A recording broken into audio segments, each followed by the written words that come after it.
Bé, la càtedra de pilota valenciana naix en 2016 gràcies a un acord entre la Universitat de València i la Generalitat Valenciana a través de la Conselleria de Cultura, Educació i Esport.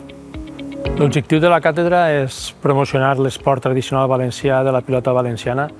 des d'un punt de vista acadèmic i cultural, i per això des de la Universitat de València el que fem és promocionar i realitzar activitats de difusió com congressos, jornades, també publicacions i investigacions al voltant de la pilota valenciana. Les principals activitats que té la pilota valenciana són el lliurament de premis a treballs finals de màster, treballs finals de grau i tesis doctorals relacionats, òbviament, amb la pilota valenciana. També realitzem publicacions en forma de llibres sobre totes les modalitats de la pilota valenciana i les manifestacions culturals que tenim al voltant d'ella. També fem jornades i congressos i seminaris de difusió de les modalitats de pilota valenciana i de la seva gestió, i també fem activitats de difusió com jornades, assistència a fires i demés per a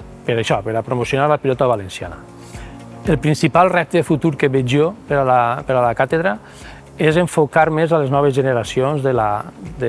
comunitat valenciana perquè coneguin l'esport valencià i totes les seves manifestacions.